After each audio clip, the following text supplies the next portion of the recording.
जब आपने टोल की बात उठाई है ना, ये वास्तव में एक बहुत बड़ा मुद्दा है। सर्विस टैक्स, इनकम टैक्स, गाड़ी पे टैक्स, पेट्रोल पे टैक्स, डीजल पे टैक्स, फिर ये गुंडा टैक्स क्यों? बच्चे कुछ पीछे आरटीओ वाले चढ़ ले। एक नेता हो सकता +2 पास हो, उसकी वीआईपी एंट्री, वकीलों के लिए जब इस टोल की जो एंट्री है, टोल फ्री, चाहे हाईवे पे जंप ना हो, गड्ढे ना हो, ब्रेकर ना हो, आपके स्टोर होना चाहिए, टेलीफोन बूथ होना चाहिए, कंप्लेंट रजिस्टर होना चाहिए, नेम प्लेट होनी चाहिए, ड्रेस कोड होनी चाहिए, हाइड्रा होनी चाहिए, एम्बुलेंस होनी चाहिए, कुछ नहीं पाता, शौचालय साफ नहीं मिलते, तो किसा गुंडा टैक्स जी? तो मैं सारे दर्शकों ने देसी पत्रकार कर्मों की राम राम। इस टाइम मेरे साथ बार काउंसिल ऑफ इंडिया के मुख्य सदस्य हैं और प्रताप सिंह जी, इसके साथ जो हरियाणा एंड चंडीगढ़ जो बार एसोसिएशन उसके एक्स चेयरमैन हैं और फिलहाल कार्यरत हैं प्रैक्टिस पे चंडीगढ़। तो फिलहाल हमारे दर्शकों ने एक बार राम राम आनंद जी। राम राम जी। और करमू भाई बहुत बहुत धन्यवाद जो आप दर्शकों से मिलवा रहे हो। खास तौर से मैं कई बार आपका चैनल देखता रहता था जी। और समाज की जिस तरीके से बातें उठाते हो बड़ा अच्छा लगता है। मैं एक और निवेदन करूंगा, कई बार नहीं, बार बार देखा करो जी, क्योंकि आप भी एक स्तंभ की, न्यायपालिका भी एक स्तंभ, और जो हमारी जिम्मेवारी है मीडिया की वो भी एक पिलर की ही वो है। उछल कूद की बात करूंगा जी मैं, क्योंकि मेरी जो पत्रकारिता थोड़ी एनर्जेटिक है, हमने अपनी पत्रकारिता को धीमी गति के समाचार नहीं रखा और ना ही किसी के डाले हुए शब्द हम बोल रहे, स्वतंत्र रखने की कोशिश रखी और स्वतंत्र ही रखना चाहते हैं। और आपका भी जहाँ तक ख्याल होगा मीडिया को स्वतंत्र ही रहना चाहिए। आपकी अपनी ओपिनियन क्या है जी? देखिए, जैसा आपने कहा कि हम स्वतंत्र ही रहना चाहते हैं, और मेरा विचार नहीं, पूरे देश का और पूरी जनता का ये विचार है कि मीडिया एक स्वतंत्र पिलर था और है और रहना चाहिए। पर पिछले कुछ दिनों से ऐसा लगता है कि जो कॉमर्शियल मीडिया है, मैं कॉमर्शियल मीडिया नाम जानबूझ के दे रहा हूँ, उसने अपनी भूमिका निभाने से काफ़ी पीछे स्टेप उठाए हैं। खास तौर से ये मीडिया का बचाव आप जैसे लोगों की वजह से है, जो समाज के सामने डायरेक्ट जाते हैं और डायरेक्ट बातें दिखा रहे हैं। ये इसको हम बोलते हैं यूट्यूब मीडिया। तो मैं यही कहूँगा कि स्वतंत्र मीडिया मीन यूट्यूब मीडिया तो वैसे ही स्वतंत्र मीडिया है। और आपने बड़ा अच्छा क्वेश्चन पुट किया। मैं चाहूँगा कि यूट्यूब मीडिया ही एक अच्छी भूमिका निभा सकता है जो एक मीडिया को निभानी चाहिए। हाँ प्रताप जी, एक और निवेदन है मेरा, क्योंकि हमारा चैनल रीजनल में है और मैं चाहूँगा थोड़ा आप विदेशी में आने तो बड़ा क्योंकि कहना कि बोले अपना हरियाणा है, बोले जो हरियाणा है प्रधान, तो प्रधान के ऊपर बात याद आ गई। आप जब KU के स्टूडेंट हो, हार्दिक छात्र नेता भी रहे हो, आप उसमें प्रेसिडेंट रहे हो, तो वो जो एक लाइफ थी वो तो सीख है, धीरे धीरे स्ट्रगल कर इतने बड़े ओहदे तक आप लोग पहुँचे हो। और आगे भी जो हमारे पर गुप्त सूत्र काला की रिपोर्ट ऐसा लगा, मतलब बहुत मतलब वो चीज़ मैं डिस्क्लोज इसलिए नहीं करना चाहूँगा क्योंकि वो पूछा पढ़ना ठीक नहीं होता पहला, तो आगे भी अभी कदम बढ़ते जा रहे हैं, बढ़ने लग रहे हैं। तो जुडिशरी की बात आवे, न्यायपालिका की बात आवे, कई बारी ऐसा लग है थोड़ा दाल में काला नजर आने लग जाए जुडिशरी पे भी। हालांकि हमारी बिरादरी पे भी मैं खुद कहूँ भाई दूध के दो सारे को नहीं, जुडिशरी को भी पारदर्शी बनाने का एक तरीके उसके जी। और हमारी जो मीडिया बिरादरी है उसको भी कैसे ऑथेंटिक तरीके से बढ़ाया जाए ताकि विश्व दे दो, विश्वास का अपना दो, विश्वास को कायम कैसे रखा जाए। देखिए, जैसा मैं आपने पहले तो आपने कहा कि देसी भाषा में हूँ, कोई शक नहीं है कि हम गांव के रहने वाले लोग हैं और अपनी देसी भाषा में जो हम समझा पाओगे वो अच्छी तरह से समझ भी पाएंगे।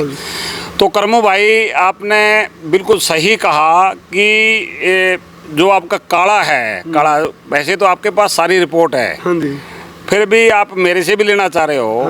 दाल में काला, काला ने जो आपको बताया दाल में काला, तो वो वैसे नहीं होता, उसमें कुछ न कुछ ऐसी वास्तव में इसमें कोई न कोई त्रुटि आ जाती है, तभी समाज ने काला दिखाई देने लगा।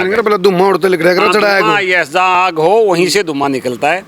और जहाँ तक जुडिशरी की बात है, अभी भी मैं आपको बता दूं, जुडिशरी अभी भी सच्चाई के रास्ते पे है। इसमें मैं ये नहीं कहता 100% की 100% ठीक है, फिर भी समाज के जो दूसरे पिलर हैं, जैसे आपका पिलर है और आपका पॉलिटिकल सिस्टम है और दूसरे और भी हैं जैसे एग्जीक्यूटिव है, उनमें सबसे बढ़िया आज भी जुडिशरी है। और वो आपको हर जहाँ पर समस्या समाज को आती है उससे निकालने की कोशिश करती भी है। एक है प्रताप जी जुडिशरी, एक है सामाजिक न्याय। बात करूँगा मैं खापा की। खापा पर ठप्पे ला दिए जाऊँ भाई, ये तो तुगलकी फरमान है, तालिबानी फरमान है। और हालांकि मेरी व्यक्तिगत सोच रही है भी खाप, हालांकि आज खापे दलों में, गुटों में बटी पड़ी हैं, परिवारवाद या क्षेत्रवाद में बटी पड़ी हैं, लेकिन क्या नहीं लगता भी खापों को भी सामाजिक न्याय के रूप में उनको कानूनी दर्जा दे दिया जाना चाहिए, कुछ इस तरह का? देख, कानूनी दर्जा तो कानून में जो चीज़ें लिखी है ना कर्मो भाई, उन्हीं को दिया जाएगा। और खाप की बात है ना, कोर्ट आज भी सुनती है। आपको एक खास बात बता दूं मैं, हमारी लीगल लैंग्वेज में मीडिएशन एंड कॉन्सिलिएशन एक हाई कोर्ट का प्रोग्राम है। उसमें हर बार प्रयास करती है हाई कोर्ट भी, अगर इसको मीडिएशन में भेज देते हैं। तो मीडिएशन का मतलब क्या है? वो हाई कोर्ट की खाप पंचायत। अच्छा अच्छा। होते तो उसमें रिटायर्ड जज और एडवोकेट ही हैं, वो पंचायत का काम करते हैं। पंचायतें पहले ज़माने में काफ़ी हद तक गांव में बैठ के, चौपाल में बैठ के, जैसे कर्मों की चौपाल में हम डिस्कस करके ऐसे डिस्कस कर निपटारा कर देती थी, और वो 80% निपटारे ठीक होते थे। बीच में ऐसी त्रुटियां आई कि खाप के जो मेंबर थे वो उसमें भी लाभ देखने लग गए। कुछ हुआ, निस्वार्थ लोग उससे पीछे हटते चले गए, क्योंकि खाप का जो फैसला भी को फ्री नहीं होता, क्योंकि उसमें लोग इकट्ठे करने पड़ते हैं। जैसे आपने देखा कि एक 22 गांव की खाप पंचायत है, तो 22 गांव के रिप्रेजेंटेटिव को बुलाना, ये भी तो एक खर्चीला मुद्दा है। मुद्दा छोटा है जिसमें हजारों का रफड़ा है, और पंचायतों को बुलाने में उसमें लाखों रुपया खर्चा आ गया। कई बार देखो, आपको थोड़ा अजीब लगेगा मेरा सवाल जी, प्रताप जी, कई बार ऐसा ना भाई, हरियाणा जो अपना देश का कानून है, थोड़ा वो कहते कानून लचीला है और कानून अंधा है। वो कई बार इतना लचीला हो जाए, पहले डॉक्टर के आने से पहले रोगी मर चुका था, और कई बार इतना अंधा हो जाए भाई, हालांकि कानून की लैंग्वेज में उनको आ रहा है भाई 100 दोषी बच जाए चाहे, लेकिन एक निर्दोष नहीं फंसना चाहिए, सुनने में आता है। तो ये लचीलापन और अंधापन, इसके दो अर्थ हैं। तो वो जो दूसरा अर्थ मैं बताना चाह रहा हूँ, उसके ऊपर आपकी क्या राय है, लचीला और अंधा? देखिए, बिल्कुल कर्मो भाई, आपने जड़ पकड़ ली है। आपने जो क्वेश्चन करा ना, वो बहुत ठीक करा है। लचीला और अंधा कानून की जो आपने बात करी है ना, ये बिल्कुल आज के ज़माने में बड़ी ठीक फिट बैठती है, क्योंकि भारत के अंदर लिटिगेशन कितनी है, पूरे देश के अंदर करोड़ों के स्पेंडिंग है, जज कितने हैं, बड़े लिमिटेड लोग जज हैं। अब पंजाब और हरियाणा में आज के दिन जो हमारी सैंक्शनड स्ट्रेंथ है वो 85 जजां की है, और 85 में तो आपके पास हैं कितने? 60।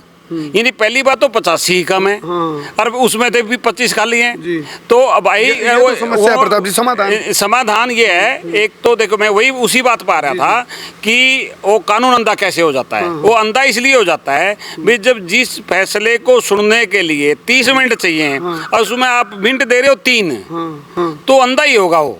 तो एक तो इसका समाधान तो आपने पूछ लिया, मैं बता दूं। सबसे पहले बात तो वैकेंसी नहीं होनी चाहिए कोई भी। यहाँ हर सीट पूरी तरीके से भरी जानी चाहिए। हर जज ग्राउंड लेवल से लेकर सिविल कोर्ट से लेकर हाई सुप्रीम कोर्ट तक कोई वैकेंसी नहीं होनी चाहिए। हर जज की नियुक्ति वक्त से पहले हो जानी चाहिए। नंबर 2, हम आपने देखा होगा प्रशासन कितना खर्चा, व्यर्थ खर्चा करता है, बहुत ज़्यादा खर्चा होता है।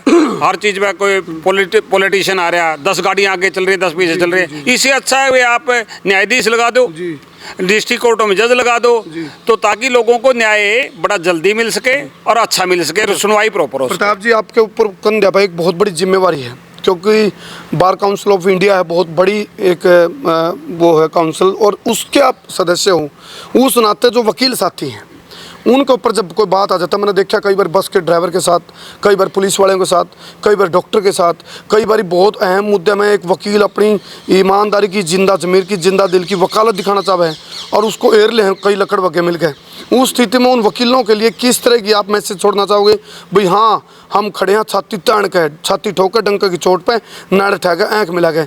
जो जिंदा ज़मीर और जिंदा दिल वाले वकील हैं, उनके लिए पूछ रहा हूँ मैं, क्या कहना चाहूँगा? देखिए, बार काउंसिल है ना, बार काउंसिल एक स्टैट्यूटरी बॉडी है जो पार्लियामेंट के एक्ट से चलती है। इसके अंदर इलेक्टेड रिप्रेजेंटेटिव जाते हैं। जब जब पीछे समस्या आई, अभी अभी आपने सुना हुआ हापुड़ के अंदर एक वकील का मर्डर कर दिया, या किसी हर स्टेट के अंदर कुछ ना कुछ घटना होती रहती है। तो ऐसी स्थिति में बार काउंसिल ऑफ इंडिया का स्टैंड बड़ा क्लियर है। वो वकील के साथ कंधे से कंधा मिला के खड़े हो जाते हैं, या उनके परिवार के साथ खड़े हो जाते हैं। तो हम ये कहेंगे, हरियाणा और पंजाब में जब कभी भी ऐसी समस्या वकील के साथ आएगी, आएगी, किसी भी एडवोकेट के साथ आएगी, तो हम उनके साथ कंधे से कंधा मिलाकर खड़े होंगे। और करमू भाई, आपने बहुत बड़ी समस्या की बात आज सामने रखी है। आज हरियाणा की नहीं, पूरे इंडिया की ये समस्या वकीलों की। पार्लियामेंट में भी ये क्वेश्चन उठाया गया है कि वकीलों के लिए प्रोटेक्शन एक्ट हो जी। हाँ, प्रोटेक्शन एक्ट हो। एक्ट पार्लियामेंट ने अभी तक कोई प्रोटेक्शन एक्ट नहीं बनाया। लेकर के कुछ आप भेजोगे हमने पहले भेजा हुआ है, मेमोरेंडम भी दिया हुआ है। लामनिष्ठ से अभी चंडीगढ़ में डिमांड भी रखी थी, और आज भी अपोजिशन के लीडर से भूपेंद्र सिंह हुड्डा से डिमांड रखी है रोहतक बार ने। दिन प्रतिदिन हमारे प्रयास हैं, खासतौर से बार काउंसिल के। मैं 2002 से बार काउंसिल का इलेक्टेड मेंबर हूँ, और हर साल कुछ ना कुछ नई डिमांड रखते रहते हैं। अभी भी हमने उनके इंश्योरेंस की, उनकी प्रोटेक्शन की डिमांड रखी है, ताकि किसी भी वकील पे कोई बड़ी समस्या ना आ सके। प्रताप जी, एक और बहुत बुनियादी सवाल है। जो वकील हैं वो एक रेपुटेटेड ओहदा है, और उसके ऊपर एक नैतिक और सामाजिक जिम्मेवारी भी होती है। ठीक है, एक प्रोफेशन भी है, लेकिन समाज में उसकी एक रेपुटेशन है। जब रेपुटेटेड व्यक्ति कहीं से जाता है, जब नेताओं की वीआईपी एंट्री होती है टोल से, हालांकि मैं तो उसको गुंडा टैक्स बोलता हूँ, सर्विस टैक्स, इनकम टैक्स, गाड़ी पे टैक्स, पेट्रोल पे टैक्स, डीजल पे टैक्स, फिर ये गुंडा टैक्स क्यों? बच्चे कुछ पीछे आरटीओ वाले झड़ ले। तो मैं आपसे पूछूं, बतौर एक बड़े ओहदे के नाते, वकीलों के लिए जब इस टोल टैक्स से एंट्री होती है, क्या रेपुटेटेड पर्सन होने के नाते उनकी टोल की जो एंट्री है उसको लेकर के भी आप लोग कुछ काम करोगे? टोल हो, चाहे मैंने देखा पार्किंग को लेकर भी, हालांकि पार्किंग इतना बड़ा इशू नहीं है, लेकिन खासकर टोल, एक नेता हो सकता है +2 पास हो, उसकी वीआईपी एंट्री, और एक लॉ का जो प्रैक्टिस करने वाला वकील है उससे पैसे लिए जाते हैं। देखो, ये बहुत बड़ा करमू भाई, आप समाज की हर छोटी छोटी बात को ध्यान से देखते हो। जब आपने टोल की बात उठाई है ना, ये वास्तव में एक बहुत बड़ा मुद्दा है। पूरे इंडिया लेवल पे हर स्टेट के अंदर ये डिमांड उठती आ रही है कि वकीलों के ऊपर टोल टैक्स नहीं लगना चाहिए। मैं ये कहता हूँ, टोल टैक्स तो चलो लगा भी लो, परंतु 60 किलोमीटर तक नहीं लगना चाहिए। 60 किलोमीटर का टोल टैक्स है ना, वो वकील अपनी जेब से नहीं देता, वो क्लाइंट ने देना पड़ता है। वो जनता के ऊपर बोझ है। जनता पहले बोझ, उसके लिटिगेशन का बोझ, दूसरा वकील की फीस का बोझ, तीसरा टोल का बोझ। तो ऐसा नहीं हो सकता, ना रहेगा बांस ना बचेगी बांसुरी, टोल फ्री हो जाए वकील का? टोल मैं कह रहा हूँ कि टोल यदि फ्री हो ना, कम से कम प्रेस रिपोर्टर अभी भी होगा। आप लोग निकल जाते हो, आपका माइक देख के भाग जाते हैं। नहीं है हमारे को, लेकिन मैं उनको कहता हूँ भाई 15 हमारी, मैं टोल वालों को बोल देता हूँ भाई 15 नियम हमारे पूरे कर दो, टोल ले लो। चाहे हाईवे पे जंप ना हो, गड्ढे ना हो, ब्रेकर ना हो, आपके स्टोर होने चाहिए, टेलीफोन बूथ होने चाहिए, कंप्लेंट रजिस्टर होना चाहिए, नेम प्लेट होनी चाहिए, ड्रेस कोड होनी चाहिए, हाइड्रा होनी चाहिए, एम्बुलेंस होनी चाहिए। कुछ नहीं पाता, शौचालय साफ नहीं मिलते, तो किसा गुंडा टैक्स जी? तो मैं बिल्कुल ठीक उठाया आपने क्वेश्चन। पहले हम जीएसटी देते हैं, फिर रोड टैक्स देते हैं, सारी बातें आपने बहुत अच्छी उठाई हैं। तो हम बार काउंसिल ने भी ये मुद्दा अभी भी उठाया है पिछले दिनों, और मैं ये चाहूँगा कि पूरे इंडिया के अंदर, ना केवल पंजाब हरियाणा के अंदर, पंजाब हरियाणा में तो करमू भाई मैंने आपको देखा है, तीसरे दिन आप दिखाते रहते हो टोल 30 किलोमीटर पे टोल है। लड़ाई फैसिलिटी की है, तीसरे दिन फैसिलिटी दो, ये गवर्नमेंट की ड्यूटी है, हमारे से इतने हैं, फैसिलिटी है ही नहीं। मैं कह रहा हूँ, ना केवल वकीलों से, टोल फ्री रोड देना सरकार का काम है। यदि आप ये पूछते हैं बजट कहाँ से आएगा, बजट तो हमारा आप टैक्स कार खरीदने पर और बढ़ा दो, एक वन टाइम टैक्स कर दो। डेली यदि जितना तेल हम कंज्यूम कर रहे हैं टोल पर खड़ा करके, उसका पैसा बचाया जाए, तो करमू भाई देश के पूरे इतना पैसा बचेगा पूरे देश के अंदर, तो जितना हम उसके टोल पर खड़े होकर पार्क करके गाड़ी को तेल खराब कर रहे हैं, वो देश की एनर्जी खराब कर रहे हैं। टोल फ्री कंट्री होना चाहिए, और उसका दूसरा माध्यम सरकार ने निकालना चाहिए। ये तो रहा टोल का जी। एक टोल से जुड़ा सवाल एक और भी है भी, टोल के कुछ टोल की एक्सपायर डेट होली, वैलिडिटी जाली, और वो चल रहे हैं। अभी 11 टोल भगवंत मान ने बंद कर दिए। हमने खबर चलाई तो हरियाणा के 20 टोल बंद करने की बात आई, हालांकि ये बात चली है। तो अब जब बात उठा लिया, पकड़े गए तो बोला चोर नहीं सा, ये क्या जी? हाँ बिल्कुल आपने ठीक उठाया। पहले है ना, एक रेलवे का एक टोल टैक्स होता है चंडीगढ़ जाते वक्त डेराबस्सी के पास, वो 4 साल एक्स्ट्रा ही चल गया था। तो ये बिल्कुल आपने ठीक उठाई। और ऐसी पत्रकारिता, मैं जहाँ से हमने शुरुआत की थी मैं वहीं लेकर आना चाहता हूँ। ऐसी पत्रकारिता हर टीवी चैनल ने भी करनी चाहिए, ताकि वो पब्लिक के इशू को रेज करें और वो दिखाएं कि ये टोल गलत चलने लग रहा है। और ये वास्तव में आपकी बात बिल्कुल सही है, टोल एक्सपायरी डेट के बाद भी चलते रहते हैं। ऐसी स्थिति में जो टोल जी। चलवाते हैं उनके खिलाफ भी एक्शन होना चाहिए, टोल चला रहे हैं उनके खिलाफ भी एक्शन होना चाहिए। हरियाणवी में कहावत है जी, कहावत है हरदी जी, बोले अंधेरा में कोई बहू न माँ कह देनी तो चांदना में ध्यान रखना चाहिए। तो ये वैलिडिटी पूरी होली, फिर भी चांदना में बहू न माँ कहने लग रहे हाँ, जी, बिल्कुल। तो गलत है ना। मैं तो कहता हूँ कानून में तो अन्याय ना करो ना सहो। ये तो स्टेट के साथ चीटिंग है, और ये सही मायने में 420 है ना, वो ये है जो आपने बताई है। इस टाइप की 420 के वो बड़ा सीरियस तरीके से पुलिस ने भी लेना चाहिए, और वो जो इलीगल तरीके से टोल प्लाजा चला रहे हैं इनके खिलाफ एक्शन होना चाहिए। प्रताप जी आखिरी सवाल है, अपना कार दे बोले माना मूलधन 100 रुपये, माना कि आप हाई कोर्ट के जज बन गए, माना आप जज बन जाते हो, तो बतौर जज आप मतलब प्रताप जी के हाथ में जब कलम होगी और सामने दो पक्ष और विपक्ष होंगे, तो प्रताप जी का जो नज़रिया होगा वो किस तरह का होगा, किस लेवल का होगा? यदि पहला ही कोई ऐसा मामला आता है और ख़ासकर गुंडा टैक्स से जुड़ा है क्या कोई, तो प्रताप जी उस सीट पे बैठ करके किस तरह के निर्णय, लटक चलेंगे या झटके चलेंगे? नहीं, पहली बात तो मैं जज नहीं हो सकता, ठीक है ना। अच्छा। वो मैंने तो बोला ना माना, ड्रॉप कर लिया है। जी। और दूसरी बात यदि मान लिया आपने कह ही दिया कि मैंने जज अपने आप को मान लिया, मेरे जो न्याय होंगे वो भाई कर्मोच सामाजिक न्याय होंगे, जो समाज को जिस टाइप का न्याय की आज उनको ज़रूरत है। किताबी न्याय से सामाजिक न्याय बेटर होता है, और वही न्याय आपको देखने को मिलेंगे। जी। एक और दिमाग में घने सवाल है जी, एक और आखिरी आ गया।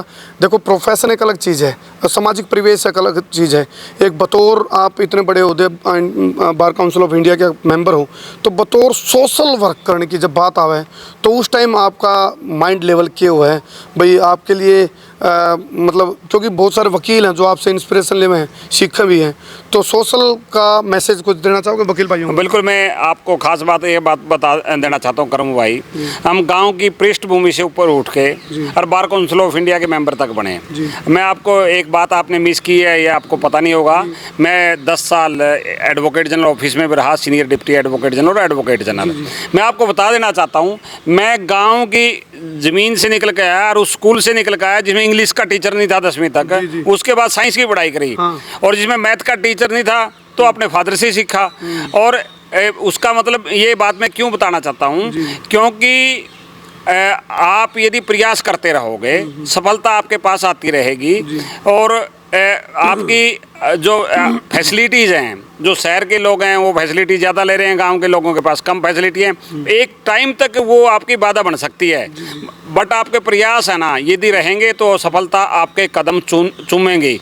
और करमू भाई मैं आपको बता देता हूँ, गांव के लोगों को एक मैसेज देना चाहता हूँ, भाई पढ़ाई न छोड़ के दुनिया की कोई ऐसी वो नहीं है, स्कीम नहीं है, कोई ऐसा बिजनेस नहीं है जो आपको अमीर कर सके। पढ़ाई एक ऐसी चीज़ है जो आपको आत्मिक, मानसिक और उसके साथ साथ आपको धन के तरीके से भी देखें तो आपको इकोनॉमिक तरीके से भी आपको इनरीच कर सकती है, अमीर बना सकती है।